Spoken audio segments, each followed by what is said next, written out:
3, 2, 1. Time's up. Bom dia, boa tarde, boa noite, todo mundo tá saindo aí, não?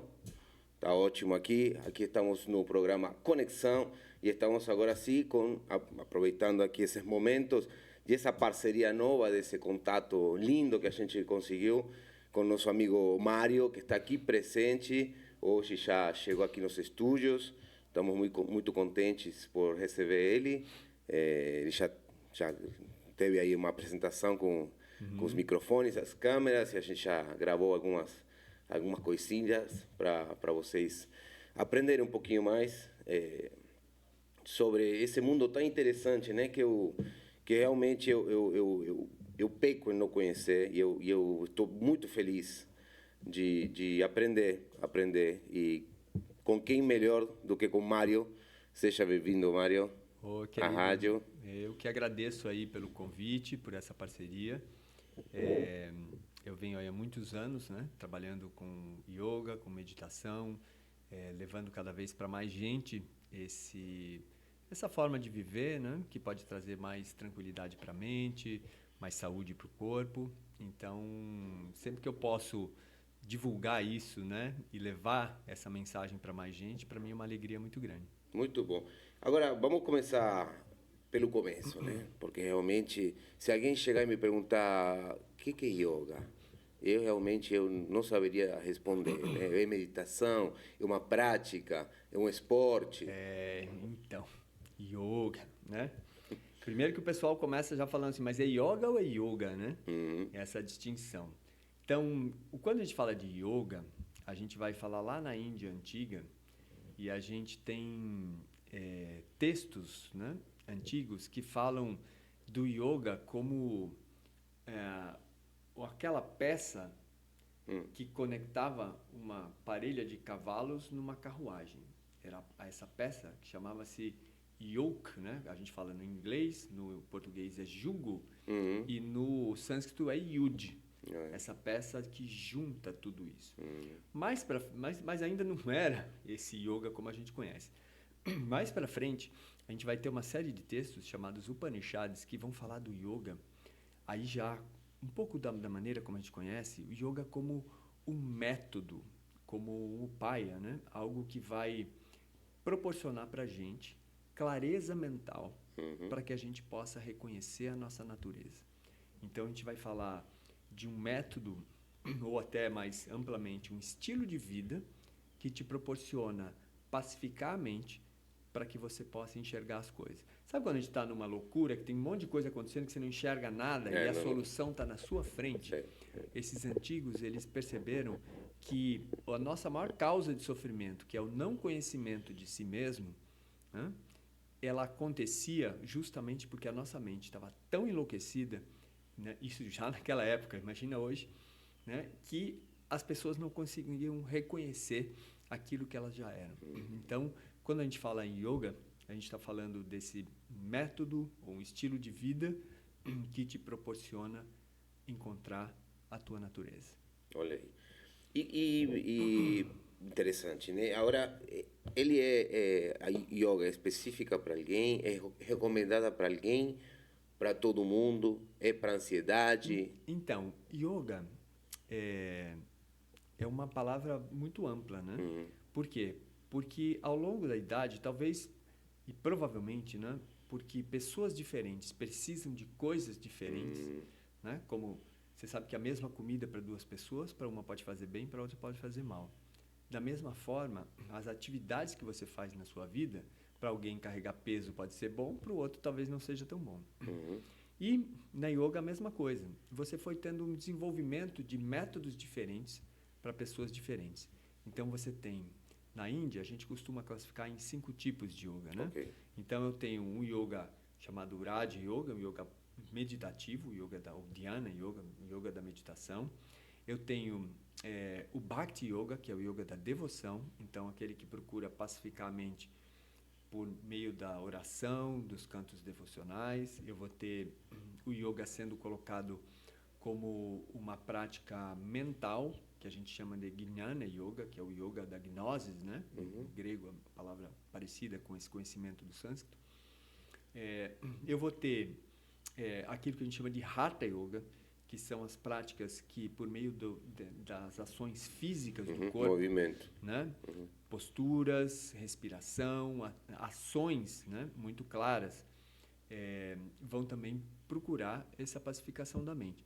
Então, eu tenho várias formas, né, de praticar yoga. Algumas mais intensas, outras mais suaves. Então, tem práticas para todos os gostos, né? Todas as necessidades. dependendo da pessoa, o que precisa, Sim, a flexibilidade. Para uma pessoa, a meditação pode ser o melhor caminho. Ela já tem a atividade física dela, né? Para outra pessoa, fazer uma prática física, porque ela não se identifica com outras atividades físicas, vai ajudar ela a se pacificar melhor. Por quê? Porque tem muita gente que é tão ansiosa que, se ela não fizer alguma coisa pela via do corpo, a mente dela não consegue parar. Não para. Então, por exemplo, o método que eu ensino, que é o Ashtanga Vinyasa, né? Eu ensino de uma maneira não ortodoxa, assim, né? Com muito cuidado, gradação para cada pessoa, mas é uma prática intensa. Para algumas pessoas que precisam mais desse vigor, é uma prática que ajuda elas a pacificar. Então, você vai pelo movimento, pela ação, você vai buscar essa pacificação da mente.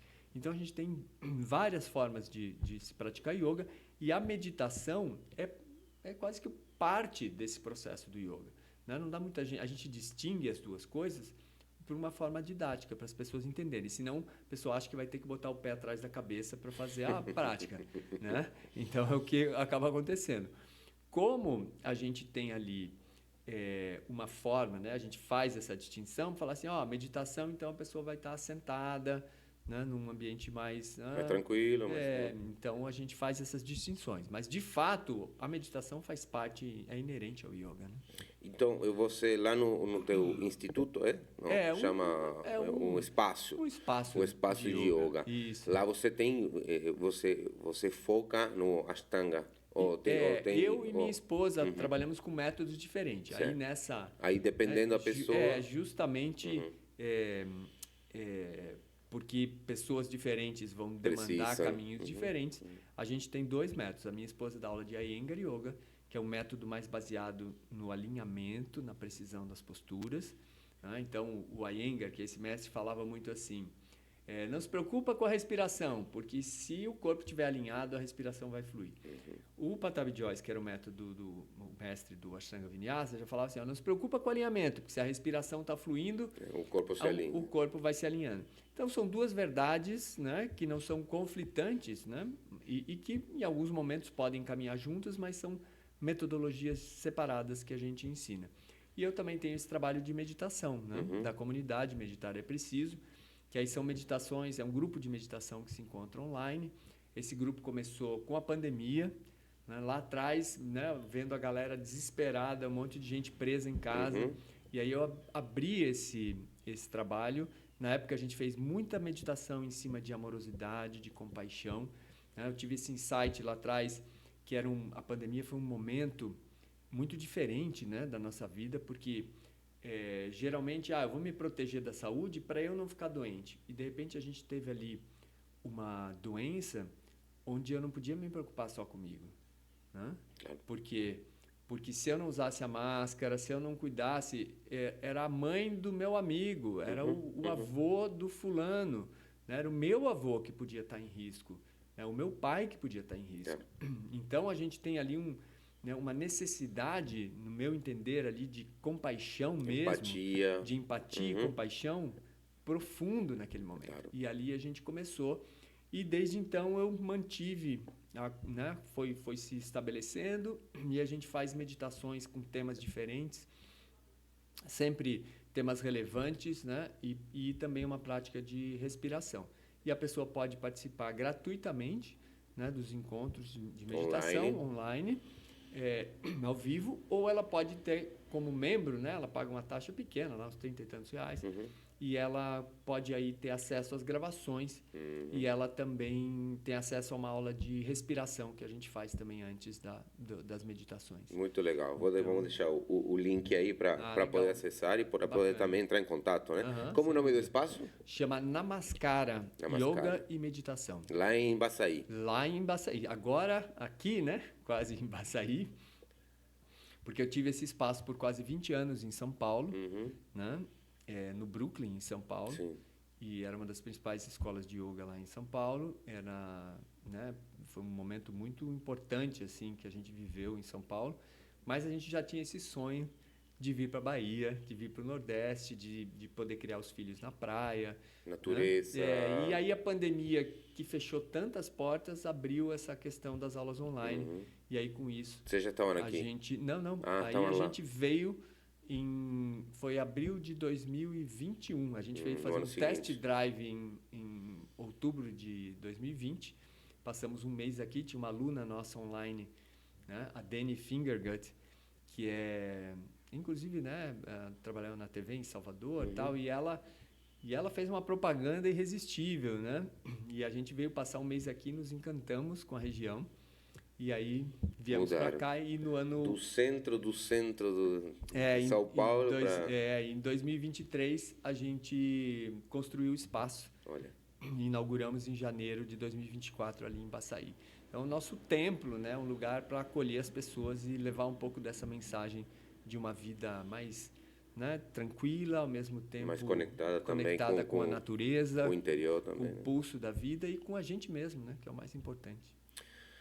Só para finalizar aqui, que eu sei que o tempo está corrido, duas perguntas rapidinhas. O que te levou a ser instrutor, professor, o quê? De yoga? O que te levou? Então, essa é uma história interessante, né? Eu venho, né, eu sou natural de Joinville, de Santa Catarina. E eu fui para São Paulo para estudar arquitetura na Universidade de São Paulo. Então, e eu sempre tive uma relação muito forte com as artes marciais. E me envolvi com várias artes marciais, né? Treinei Muay Thai. Treinei Muay Thai na Chutebox um pouquinho antes do Anderson Silva entrar na Chutebox. Olha. Quem era meu companheiro de treino, por exemplo, era o Rafael Cordeiro, que foi quem treinou o Mike Tyson agora. Olha. Né? Então, cheguei a lutar com essa galerinha lá atrás. E aí eu vim para São Paulo logo depois e acabei me envolvendo com o Aikido, que é uma arte marcial já com uma busca maior de paz, de harmonia, não tem competição, uma coisa muito bacana, aqui uma tem. mensagem muito bonita. Não, aqui eu acho que é o Hapkido, né, que é o coreano. Esse é Aikido, que é a versão japonesa. Aikido, ok. Os dois mestres tiveram um mestre em comum, por isso tem até bastante similaridade entre as duas artes. Certo. Mas aí eu cheguei em São Paulo, né? Estava levando minha vida e em 98, 99, eu abri uma produtora para fazer sites na internet. Eu comecei a trabalhar muito com ilustração por causa da faculdade de arquitetura. E aí eu tive uma tendinite por causa do uso do computador. Foi bem quando meu professor de Aikido viajou para o Japão. Ele foi passar um mês no Japão e eu assumi a escola dele. Quando eu assumi a escola, eu tive que deixar de lado os trabalhos da produtora. E aí, quando ele voltou do Japão, assim, foi uma loucura, né? Porque pela primeira vez eu não tinha feito as minhas práticas da arte marcial, eu tinha um monte de coisa para fazer, eu parei tudo e comecei ali trabalhando 12, 14 horas por dia. Eu tive uma tendinite pelo uso do computador. Sim. E aí, aquela coisa, né? Sou filho de médico, pai, me dá um anti-inflamatório. Toma um anti-inflamatório. E não estava dando jeito. E aí eu acabei parando, né, numa massagem indiana e dali me indicaram para fazer yoga. Eu falei, pô, mas yoga... O preconceito. O preconceito total, né? O cara que veio das artes marciais não conseguia carregar uma sacola de supermercado, mas ainda estava se achando o cara das artes marciais. E aí o que aconteceu? Eu fui lá fazer a primeira aula e aquilo transformou minha vida. Olha aí. E aí, em 3 meses eu já não tinha mais sintoma nenhum, já estava trabalhando normalmente. Né? Aliás, teve até uma história interessante que eu fui fazer a fisioterapia, né? E aí eu cheguei na fisioterapia antes de ter, né, entrado na história da yoga. E aí a moça falou assim, tal. Eu falei, olha, eu tô com um pouco de dor no ombro também. Será que você pode me passar alguma coisa para fazer pro ombro, ela falou assim, posso, mas não aqui. Eu falei, por quê? Não, porque aqui diz que o teu problema é no pulso. Então, se é no ombro, você não pode fazer aqui. Olha. Aí eu falei, cara, pelo amor de Deus, cara, que sistema de saúde é esse que vê a pessoa como pedaços, né? E aí, eu saí da fisioterapia e logo depois acabei encontrando yoga e o yoga me salvou, né? E aí isso transformou completamente a minha vida. Isso foi de 99 para 2000. Em 2005 eu fiz a minha primeira viagem para a Índia e a partir dali eu fiquei viajando todos os anos, morando 3 a 4 meses na Índia. Olha, que maravilha. Durante bastante tempo, recebi uma autorização internacional para ensinar essa metodologia e lá também eu fiz retiros de meditação, onde eu comecei, né, a aprofundar todo esse processo aí. You can tell by the way she walks that she smiles.